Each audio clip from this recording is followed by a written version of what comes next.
It's time for yet another draft here in our Colorado Rockies draft only franchise.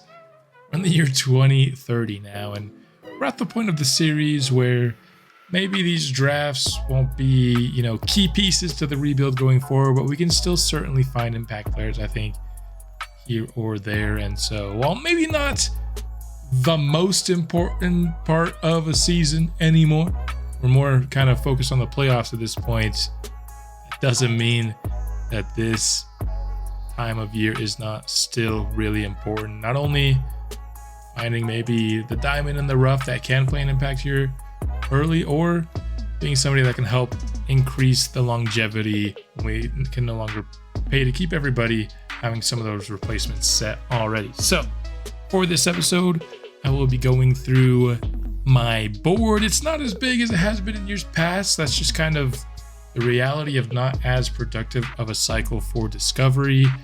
A lot of the times with the method that I use, however many good players you discover is exactly how big your big board is going to be. And so I can certainly see this being a draft where for the last couple of rounds, we're just kind of throwing darts at the dartboard. But let's hop in and talk about the players that I have on our board here. Miguel Dominguez is a closer here, ranked 2 by MLB, ranked 1 by the Colorado Rockies. Has really good per nines to start out. Like, those are really solid. Home runs per 9 being the lowest one. Not an ideal fit for Coors, but it's not so low that I think it's problematic. What's really maybe problematic is his control will be in the 30s. His break will be like low 40s. So not going to throw nasty stuff, not going to have good control of the stuff that he does throw, and not going to throw particularly hard. So might be somebody that sims better than he plays, potentially. Good size. He's 21 years old here, right-handed thrower. Going to be at least 68 overall with 85 potential at his minimum, but the fact that he's ranked on our board makes me think he will not be at the minimum. I think he'll be somebody that starts out in the 70s with high B or low A potential, and that's somebody that's valuable to get at 29. As a reminder, the picks that we have in this draft start with 29, 31, and 36. So we have 3 picks in a 7-pick span, and as long as we can take advantage of those, I'm kind of fine with what happens in the rest of the draft. We can find maybe 1 or 2 talents after that. I'd consider it a bonus. Fernando Bonilla here, he is ranked 1 on the MLB board. Did fall down to 13 by us. He's guaranteed at least 72 overall with 79 potential. A little bit of a closer gap there. Going to come in higher and closer to his ceiling. But this is a skill set that I really like. Better velocity, much better break on his pitches, much better control as well. Other than his stamina, which is fine for a reliever. Going to have everything at least in the 50s. Walks per 9 being the lowest does worry you for how he simulates, but home runs per 9 will be elite. Hits per 9 will be elite. Strikeouts per 9 will be elite. He has 4 pitches in his mix, and I think these are really the only 2 relievers that I scouted that actually turned out to be good, but I think they're both worthy of consideration with those 3 picks that we have high. Now, I said we didn't do much in discovery. We did find a couple of pitchers. Seems to always be the case. Have 3 discovery pitchers here. One of them I think is really good here in Leland Olson out of Texas. Lefty here. Does not throw very hard, but honestly, looking at this skill set, he looks like a perfect replacement for Devin Smeltzer, who's been so good here in our series. I won't say so good, but he's been really consistently good. And so I think if we can match that skill set with somebody, also a lefty, much like Smeltzer, as Smeltzer gets to his mid-30s, his time is likely limited with this franchise. Finding his replacement could be fun. He's my favorite starter here in this draft. Also have Vern Buckner, who is ranked at 7th on the board. This guy just looks like a little bit more of a long-term project for me. There's a 3-pitch mix with him, righty out of California. Gonna have really high-level stamina, which is, of course, nice to get. Just gonna be a little bit more of a work in progress with those per 9 ratings. And then Harry Armstrong, speaking of a long-term project, this one's probably the most long-term project. but he might have the highest potential out of all of the pitchers that we're going to talk about today. And that is why he's ranked 17th by our scouts. It's really for what he can do long term. Picking up this guy would likely just be somebody that can come in and pitch for us in the long-term sim eventually. That's likely what you're getting with Armstrong here. But really good stamina, and not going to have anything extremely low except for strikeouts, which seems like it's been pretty much every pitcher that we've taken in this series, but they simulate well, so I'm fine with it. Pedro Castro here is the one guy that's actually MLB ranked that I have my eye on. Just because he's older, the MLB scouts don't value him as much, but his walks per nine are really good. His velocity and break are in a nice spot, but he's really going to be a reliever, I think, with that stamina, likely to come in somewhere in that low to mid 60s range. So our next pick after those top three is at 60. If he's there, I think Castro is a good option. I have our 3 Discovery Scout starters all ranked higher than him. So they'd all have to be off the board by 60 for me to prioritize him. Unless, we try to get a little gamey and take him because we believe that the Discovery guys will fall even further in the draft. That's a game that I've played many times in this series, and more often than not, it's paid off. I have been stung a couple of times, but for the most part, playing that game has worked out. But there is a pretty big difference between ranked 76 by our scouts and ranked 4. So I don't know if you want to play that risky game. Now we get to some position players that I have ranked here in this class. And looking at it, I think there's one guy that I forgot to put on the board. So before I forget, let me put him on now. But let's go through these position players. There are 2 catchers that I would consider taking with one of those 3 high picks in the top 40 of the draft. We have Tom Fontenot here, ranked 49th by the MLB board, ranked 11th by our scouts. This guy offers good defense, which, we're taking a catcher to most likely be backup catcher throughout their career. The path to starting is a very difficult one. They basically have to beat out Ethan Salas, who's a couple of years into a 15-year contract. So it'd have to get really bad with Ethan Salas for us to bench him with all of that money. But Tom Fontenot of these 2 options would be the most likely to eventually be able to take on the future starter role. It's just a question of how likely is it that whoever we take at catcher will ever actually be the starter. Most of the reason that I'm interested in taking a catcher is to eventually prepare for the loss of Drew Romo. I don't really, with the limited cap space we're going to have, I don't want to spend it on, a second catcher.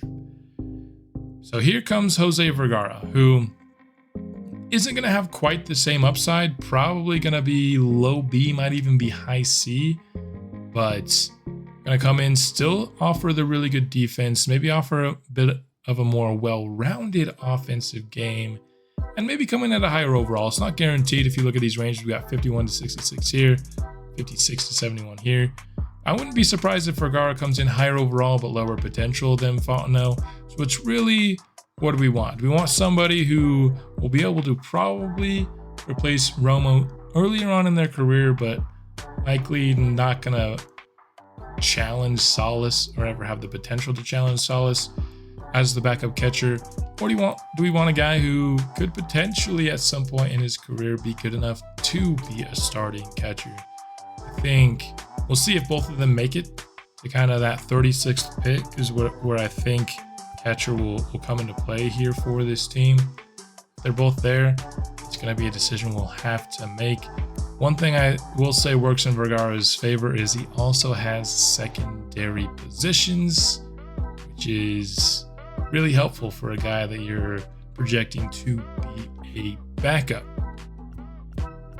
After that, we have some more late round options. Now, these are some of those guys that we discovered that I just didn't really feel the need to scout. I think I scouted Vernon Sanchez for 1 week here. These other 2 guys are the only guys that we discovered that were ranked at all, but they're not very good. And the reason they're on the board is just because we're starting to have some of our base roster players retire, which means there's just more minor league spots opening up and we need bodies. I could always, take some in undrafted free agency, but I kind of like just taking them in the draft. So these are more guys that I'm hoping are there in the 4th, 5th, and 6th rounds. There's one more guy that's ranked by MLB. I just think he's going to be a good minor league first baseman. So this is somebody that I think we have pick 105 in this draft. This is the kind of player that I think is worthy of that kind of pick, where he's going to come in. He's actually going to be pretty good hit to contact guy. He's just not going to get very much better. Has a little bit of position versatility at 19 years old as well.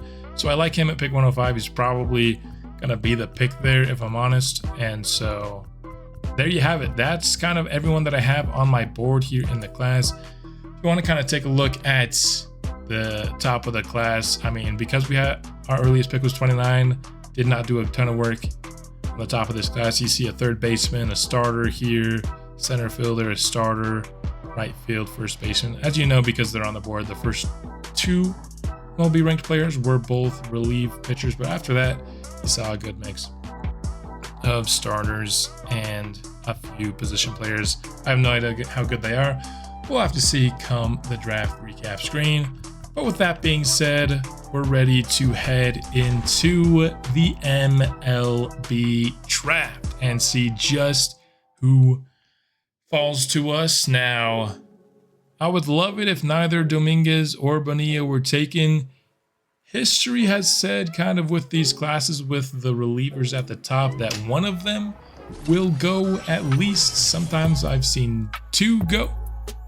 One does not go here at the top of the draft. It is Sergio Tapia, who goes the third baseman and the highest MLB ranked player who was not a reliever. He looks pretty good in his profile. We'll just have to see what the ratings say in the end. And we see another position player here, a 22-year-old switch hitter, guaranteed at least 85 potential. I think the Mariners can potentially be pretty happy with that pick. Also guaranteed at least 61 overall. Of course, the trade-off is that he is an older player. Then the last year of the top 3 picks is a guy with some mean flow here. Grant Blackman, a starter here. Going to be really high rated to start. Not going to improve very much, but Nationals are looking for somebody with a short MLB estimate time. I think that could potentially be a very good pick. Now, for the interest of time and kind of for the lack of having very many players scouted at the top of this draft, I'm actually going to do what I usually don't do in these drafts. I'm just going to send to the pick and see if everybody makes it. So far, did any single person I scouted, well, some of these starting pitchers don't really count because I scout them by a region, but did any of my personal guys go? So Andy Pickett was somebody, oh no, that wasn't Andy Pickett. It was somebody that has the same face scan as him. So far so good. Pretty much nobody that I had my eye on. Hoffman, I probably should have had my eye on. Oh yeah, he was a lefty that I liked. I did forget to add him onto the board, but it looks like it doesn't matter. He didn't make it to us anyway. Brando Ruiz looks pretty good here. A guy who is, I think, being ranked low by our scouts because of his age, but looks like he's going to be good there for Chicago. So now we are up on the clock. Who do we take? So we have 29. We pick at 31 thanks to Neil Dorsey, and then we pick at 36 probably thanks to Clemente Herrera, or maybe another Neil Dorsey pick. But we got 2 minutes and 52 seconds here to decide what to do. Miguel Dominguez looks really, really solid as a bullpen arm, and I think there's one position that we can draft that will actually play an impact early. It probably is bullpen, so I'm thinking one of Dominguez or Bonilla here with 29. The question is who? I like the velocity in the break a lot from Bonilla. I also like the fact that he's a lefty. I like his control much better. There's a really good chance we take both of them unless New York wants to go with a reliever here in the first round. I've made up my mind between the two who I want the most, and with the number 29 pick in the 2030 amateur draft, the Colorado Rockies select Miguel Dominguez here, who is just the number 1 ranked player by our scouts. I'm going to trust that I think the gap between 1 and 13 when your scouts rank them is decently significant. I just trust Dominguez to come in on the higher end of his ranges. Urbania might be on the lower end. He might be like a 75 overall with 82 potential, which would still be a good pitcher for sure. And the reason I went with him is because I thought he had a better chance to go at 30, because what I really wanted to do was take both. I think these are two excellent swings at the bat in our bullpen. And if you watched the playoffs last year, we need to keep adding to the bullpen until we're sure that we have the solutions. There is a bit of a risk that maybe one of these catchers goes, and I do like these. I do want to catch a really bad. I don't think both of them will go though before 36. And so with the 31st pick in the 2030 amateur draft, the Rockies will select Fernando Bonilla, reliever, number 1 ranked MLB player, a lefty. So we had a high caliber righty bullpen arm and a high caliber lefty bullpen arm. I think that's going to be an excellent boon to our squad. And bullpen's really the only spot on the team where we don't have, plan A's, B's, and sometimes even C's. Really, the bullpen is where we need to add more depth, get more swings at the bat in case people don't work out, because there's no guarantee they work out. And the playoffs last year, again, I mentioned it before, the playoffs really taught me that the bullpen needs to continue to be a priority going forward. And we're at the point in the series where we're drafting so late in the first round that I think it is, acceptable to take relievers with your higher picks. Back up on the board at 36. Both of the catchers are on the board. So do we go Tom Fontenot? A guy who I also think will be a fine backup catcher as well. I don't think, that he needs to be a starter. I just think he'll have higher potential. It also means that when it's time for his contract, he'll probably want higher money. I like his all-around defense. I think arm accuracy looks better than Vergara here. Arm accuracy is very important for a catcher. Vergara's fielding and arm strength, though, the arm strength is actually a pretty big boost in Vergara's favor. Fontenot, I think, will be a better power hitter. Vergara might be a little bit better contact hitter. Neither's going to be particularly good at it. It's a very tough decision. But ultimately, I have made up my mind, and with the 36th pick in the 2030 MLB draft, the Rockies will select Jose Vergara. Ultimately, I think they're pretty similar catcher-wise. I think the fact that Vergara can also play first and third base when you're projecting a guy to kind of be more of a backup player, position versatility is a really good ability. And I know Vergara was ranked in the 50s by our scouts, and Fontenot was ranked at 11. It's a really big risk. I think just looking at their profiles, they look similar. It's just that Fontenot is going to have a higher potential. And yeah, you usually want higher potential when you pick, but not really what I was looking for the most. I wanted a guy that I could rely on to be a backup catcher defensively, and then the position versatility is again what kind of pushed it over the edge for me. Let's go to pick 60 now, and okay, for a second I thought Leland Olson was drafted, and I was sad. Tom Fontenot is still on the board. Interesting. Do we just take both? We just take both. So the shortstop I liked was taken. So our next pick is 105. Do we just take both? I don't want to lose out on Leland Olson. He's the one starter that I just really like the skill set. Again, reminds me so much of Devin Smeltzer. And I think we could really use one more lefty. I don't think Herb Reyes is a guaranteed he's going to make it for our team. And so if he doesn't, we're down to Gordon Pringle as really our only lefty starter. Harry Armstrong has the potential you like. More of a long-term project, though.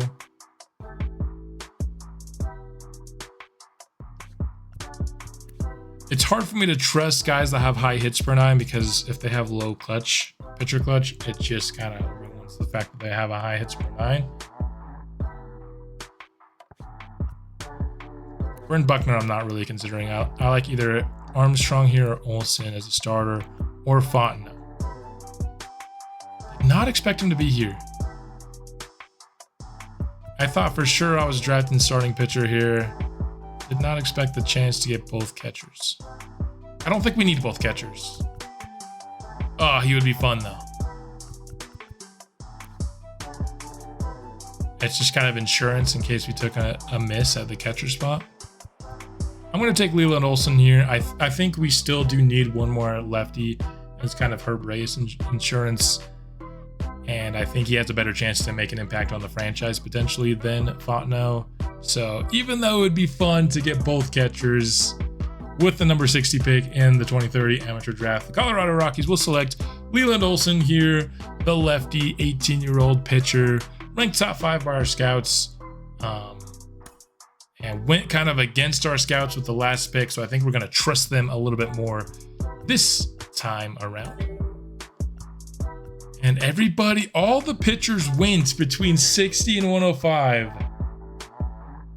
You have got to be kidding me. And all those guys that we... There is one more. There are two more.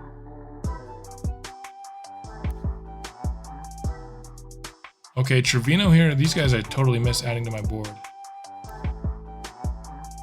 This guy's going to be all speed. Okay, we have a couple more options than I thought.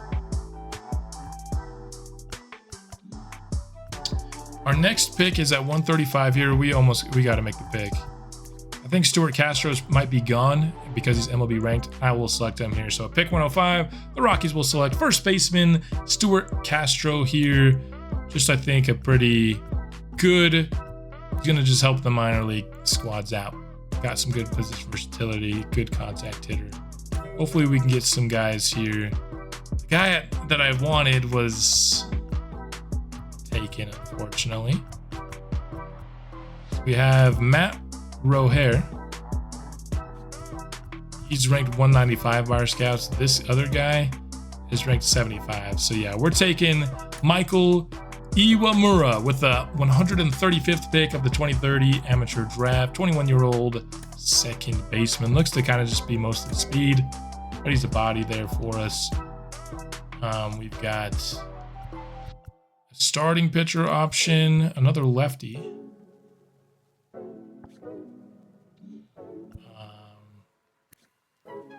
Taking a first baseman already in this class. Pickings are definitely slim here. Like I said, I thought that maybe the last couple rounds would just be totally shots in the dark. It's kind of what we're looking at here in the class. But I think with the number 165 pick, the Rockies will select Matt Roger. Maybe I don't know how you pronounce that last name. But just another body there in the infield for us. I think we needed it. Got one more pick here in the class. Is number 195. We got Ken Bernstein. All right. It's gonna be a minor league lefty arm for us, pretty much. I can guarantee. I don't think that those numbers look like he'll ever be a starting pitcher, but just another arm there for us late in this class. And the 2030 draft has ended. Didn't maybe go exactly how I was hoping. This draft, the discovery guys went faster than I would have liked them to. We did get my number 1 discovery guy though. If I could have only had one discovery guy, I wanted it to be Leland Olson, and we got him. So I'm glad we didn't risk it with Fontenot. I was really tempted to just take both catchers and hope the discovery pitchers fell. He could have fallen. Maybe he was the one who slipped through the cracks, and all the other discovery pitchers were discovered by somebody else. Fontenot ends up going to the Marlins here. Let's see where some of these other guys went. So Buckner to the Blue Jays. We've got other guys that we have scouted here. We got Harry Armstrong. Oh, he went the pick before us. You've got to be joking, dude. I would have taken Armstrong over Castro. I would have just hoped he went at 135. He definitely could have made it to 135.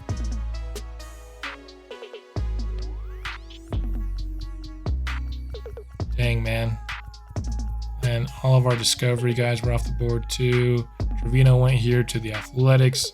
He was the guy I wanted here at 135, and I was hoping we can get Iwamura at 165, and I was hoping we can get Matt Roger, whatever you want to call it, at 195.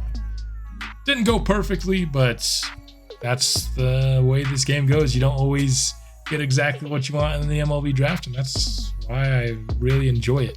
It's the least predictable draft game there is, and even though Brown could hit for a cycle here with the triple, we're not focusing on gameplay here in this episode. What we're going to do instead is now start to sign our class. We should have pretty good interest. It might not be as good as some years prior, just because we did take some scouted guys. We'll see how many people we can get. So far, we're getting rejected. Love to see it. We get the guy we took at 31. We also got the guy that we took at 36. Castro wants to join the squad. We'll offer to him. Bernstein says no, that's okay. Roger here. He also says no. So we only had one guy under 50. Let's make sure he gets that spot, and then we'll... this guy's right at 50, so put him on 2. We'll leave that third spot open so those other guys can get more interest for their buck. And yep, he's already above 50. So we can try to start, maybe if we're lucky, we can get the entire class here in that second period. Miguel Dominguez is being a little greedy. So is Olsen. So is Roger. It is what it is. You guys should sign pretty easily here. There we go. Still nothing from Olsen. He's being real greedy here. That is everybody else, right? Yep. So Leland Olsen will have another chance here. Come on. Finish off the signing. And there you go. We got the draft class signed without too much trouble. A little bit of greed there from our draft picks, but that will pretty much do it now. It's time to simulate out the rest of the month. 12 game hitting streak. Goodness. Don't think he extended it there, unfortunately. A single way, fine. We'll do one critical situation. A triple away from the cycle is difficult. A single away from the cycle, that's pretty doable. Wasn't going to be any gameplay here in the episode, but we'll make one tiny exception here. For an Ethan Salas triple potential. Rockies up 8-1 here on the Rangers. One against Kumar Rocker. I remember him from our White Sox franchise last year, or the Athletics. I'm pretty sure it was our White Sox, but a lot more in the minor leagues in that series. This one's not going to be a single, that's for sure. Fortunate. Still no cycles. We've seen at least here in this series. Unfortunate. Hold on to the 8-1 lead. Yes, we can. We win the game.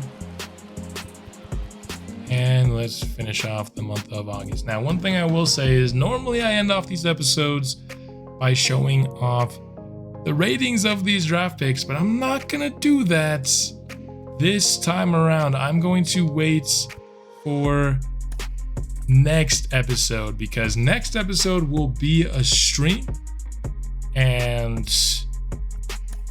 I want to start the stream as we see a big time trade. Here's Zach Neto going to the Rangers for Sandoval and Castilla. Sandoval looks at least like a decent prospect. Again, another triple for the cycle. So we've got here to August. Normally I'd simulate this next day and look at the ratings, but we're going to be streaming for the next episode, and I want to begin off the stream by showing the ratings. I think that'll be a fun way to start a stream. One thing I do want to do to finish off the episode here, though, is just kind of go through the team rankings. Last episode we did the individual rankings, but now we get to see the team rankings, and we'll get to see kind of who leads us in various categories by doing it this way. Batting average, we are the best average team in baseball. We have Neil Dorsey, 331 so far this year. That's absolutely wild. Kyle Brown at 310. Ethan Salas hitting 306. Probably looking at his career breakout season, hopefully. Runs, we have scored the most runs in all of baseball by a pretty healthy margin. And there's even a pretty big gap between the Braves and the Yankees after that. Hits, most in baseball. Doubles, we have tied for the 5th most. Dorsey leads us there. Kyle Brown, and then of course the automatic double. Triples were actually 4th in baseball. Ethan Salas has hit 7 triples this year. That's interesting. And Brian Doe has hit 6. That's less surprising. Zach Veen with 4 is pretty good too. Home runs, no surprise here. We are number 1 in baseball. Neil Dorsey sits at 29. Rafael Murillo 26, and Zach Veen up to 24, earning that nickname of Veen the Machine. His last 3 years he's been really good. RBIs, we're led by Dorsey, already over 100 RBIs on the season. Dang. Murillo 78, Sterling Thompson in 3rd place. That's pretty surprising. Stolen bases, this will not be our forte. We're actually not terrible. We're average. Brian Doe leads us there. The preseason projection I remember was going to be Neil Dorsey, which that was funny to me. He's not in the top 3 here, unsurprisingly. Brian Doe, Kyle Brown, Clemente Herrera. That makes sense. Caught stealing, we gotta not be great there. Yep. That's no surprise. How often do we walk? League average. Neil Dorsey leads us there. Herrera and Murillo after him. How often do we strike out? We are about league average there once again. Slugging percentage, nearly 500 for the team. You'd love to see it. 616 for Neil Dorsey. Murillo and Veen also over 500. On-base percentage, tops in baseball. So it's really the offense carrying us. I can't say I'm surprised there. How often do we get into double pitches? We don't have a lot of speed, so I feel like we probably do this a lot. Yeah, tied for 23rd. Let's see, errors. How often do we avoid errors? Top 10 in baseball. I'm good there. Fielding percentage, top 10 in baseball once again. Don't need to be the best team in baseball there as long as we're not terrible. ERA, we're 6th in baseball. Devin Smeltzer, I mean, even in the relief role, out here doing some serious work. James Unger has been on a bit of a tear. 375. Let's go. We have 3 complete game shutouts, 2 from Jose Barreto, 1 from Herb Reyes. Love to see it. We've had 8 shutouts. As a team, saves. So Walsh has 29, and we are tied for 6th overall with 41 total. Blown saves, we've only blown 10. That is the best in baseball. When we get a lead, we don't give it up, which is the exact opposite of what happened in the World Series. It's allowed just outside the top 10 there. That's good enough. Runs allowed, top 5. Excellent. Home runs allowed. Our pitching is just outside the top 10. You're going to take that as the Rockies. We do not allow walks. Love to see it. Love to see it. We also don't strike people out. I don't even need to see the rankings to see that. We are the 2nd worst team in baseball, pitching staff wise, striking people out. And we have the 3rd best record in baseball behind the Braves and the Yankees. No surprise there. Although, of course, we beat the Braves, but we know how talented they are. And then the dang Yankees, it looks like we might be facing off against them again if we go all the way. 67 and 42 here at the close of the episode is our record. 6-4 in our last 10. Currently the 3rd ranked team in baseball, 4th in contact and power, 8th in pitching, league average defense third in speed, and that's not going to get any higher anytime soon unless we get Richie James up onto the squad soon. But that's going to do it here for the episode. Hope you enjoyed the draft. Let me know what you would have done different. Would you have taken Fontenot at 36? Would you have taken him at 60? Or would you have taken one of the other pitchers not named Leland? Olsen, I think there were a couple of good options. Matt Carpenter, probably going to have higher potential than him. But I want to hear your thoughts on the draft and maybe some predictions as to some ratings, which we'll be finding out in the stream that'll come out. Let's see, this is coming out Monday. Probably I'll do the stream tomorrow on Tuesday. So I'll see you then. Go Rockies.